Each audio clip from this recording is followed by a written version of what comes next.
Hi, I'm Katie from What Katie Did, and if you've been following our YouTube channel for a while, you might have noticed that some of our videos have now been classed as adult content, which means that even in 2019, a glimpse of stocking can still sometimes be seen as something shocking.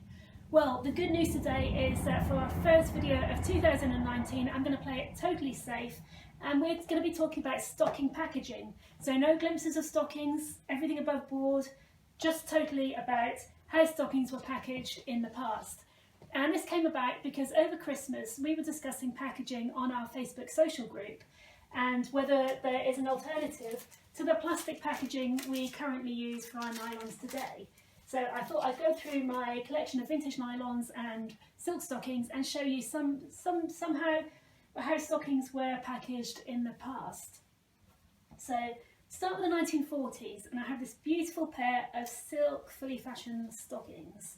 The thing about stockings in the early part of the 20th century, the 20s, 30s and 40s, is that they would have been made of silk or rayon or even wool, and they were a lot thicker than the nylons we wear today, so they're a lot more durable, and this meant they could be sold without any protective packaging. So these would have been sold singly, and they would have been sold wrapped in tissue, but all the vital information is either on the stocking itself. Here we've got the 40 CC 41 mark, you've got the brand, you have the size, and we have made in England.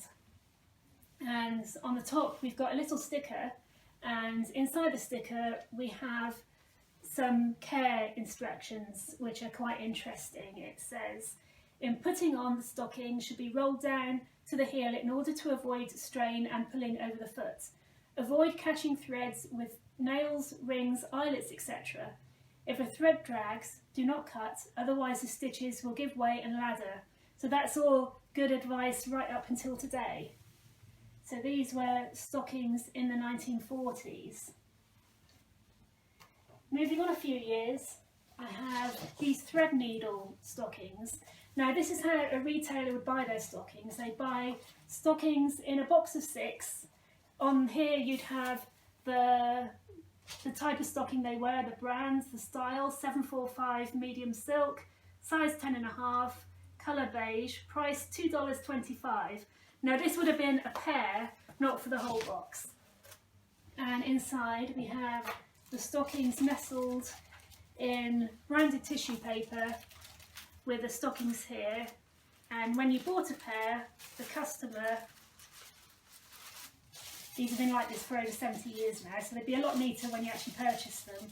They'd be purchased like this and popped in a paper bag, or maybe wrapped in more tissue. And on the actual stockings you have the brands, fully fashioned, leg all silk, top all cotton, foot all silk, and service weight, which means it'd be around 30 denier, so these would have been slightly thicker for day wear, and the size, which is 10.5. So you've got 6 pairs in the box there.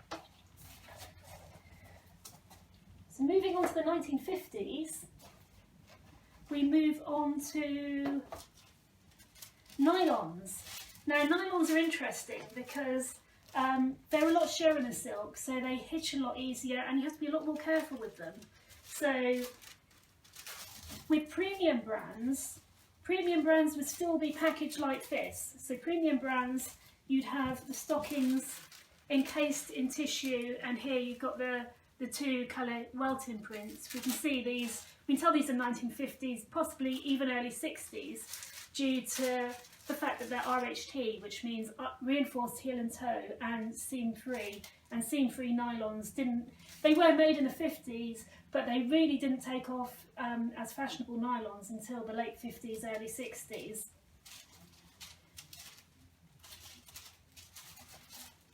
And these we have 1, 2, these are all 6 pairs. Oh, there's a different pair at the end, Joy.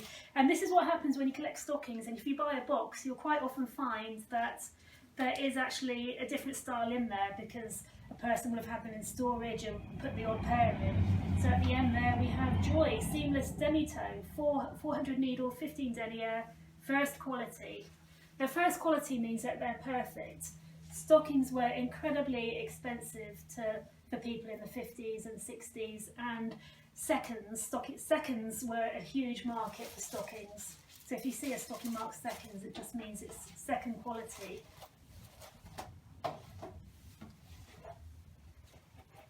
Other nylons in the 50s were packaged like this. So you still have the box, and retailers will still buy the box, and on the box you still have the size, the style, the fabric, how many are in the box, but inside you'd have the cellophane stockings, stockings packaged in cellophane, and this was purely to protect them.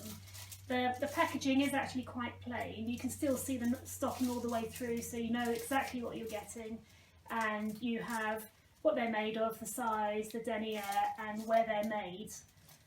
The only branding once you open the stocking really is the insert card inside. So if you like the stocking and you don't have the packaging, it doesn't actually have the brands on, so you won't be able to repurchase it. So that's really the only difference.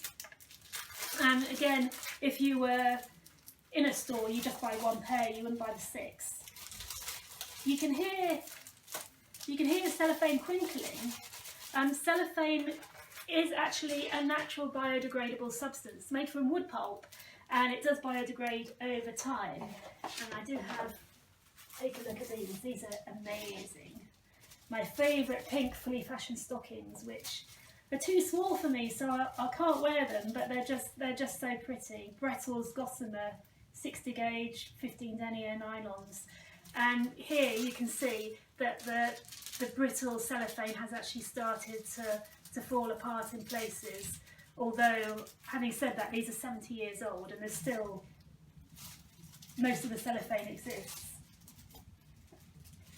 So moving on to the 70s and 80s, we move over to plastic, which is what we use today. It's very similar to the packaging we use, and these are Aristoc Harmony Point fully fashioned stockings, which were the last fully fashioned stockings to be made. When I say the last, I mean the last by a major hosiery company. These were made by Aristoc. Today, fully fashioned stockings are made by small independent brands as their own product, not by a major hosiery company which make a lot of other hosiery stockings and tights. So very, very similar with the cardboard inner and the plastic outer. I do have to show you these. These are really amazing. These are Simpsons of Piccadilly. Simpsons was a department store in London, and they have their own nylons, and these are so amazing. They come, never seen anything like it before, singly. So you buy a box and you have there are 5 stockings in here, and I always presume that you bought the box and you had 2.5 pairs of stockings, but I have looked closely today and a pair has been torn off the ends, so it makes it slightly less cute, but it's still a very interesting way of either buying single stockings. Would you have bought the box? I'm not sure. It doesn't actually say how many are in there, whether you just go in and buy one. Surely you buy a pair. I'm not so sure, but they're an amazing part of history. So what Katie did, we have a couple of options. One is to look at cellophane. As I said before, cellophane is made from wood pulp, it's biodegradable. How biodegradable, I'm not quite sure, so I need to do more research into that. The other sticky point is it is a lot more expensive than plastic. For us as a small company, we've been looking at a lot of the environmental issues over the last year, and there's a lot of stuff coming through, but because we're buying in tiny quantities, the cost is very, very high to us at the moment. So that's something that we need to look at. This is the cellophane bags we've got quotes for, like 10 times more expensive than the plastic, which is great. If this was like, oh yes, you can compost it and it'll compost down to nothing in 2 years, and that would be great. It'd be worth doing. But if it's going to be, you need to have a special way of recycling it, and it's still going to be like this in 70 years' time, then that's not so good. The second option we've been looking at is to simply put it in a paper bag. So we'd have it, this is where you buy your stockings in the past, surrounded in paper, and instead of having a paper wrap, we just make a paper bag. And this would be great because it would be affordable, it would be cheap, we could even use recycled paper to begin with, it would be totally compostable. The only problem with this is, as you can see, you can't actually see what's inside. So I thought about this last year, and everyone in the warehouse was like, well, not quite so sure about it.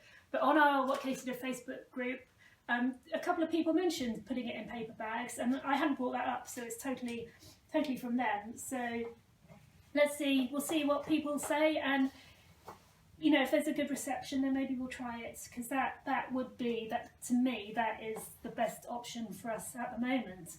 But if you have any ideas or comments, please let me know below, or join our What Katie Did Facebook group and have a chat there, and we'll continue the conversation. And 2019, this is the year that we really need to do something with our packaging.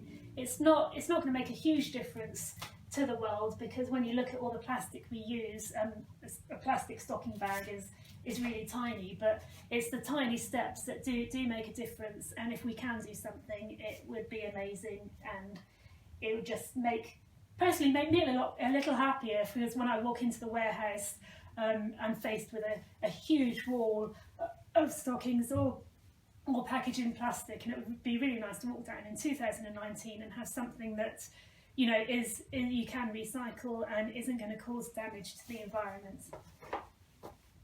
So if you have any questions, please let me know, and please follow us on YouTube, and I'll catch up with you soon. Take care.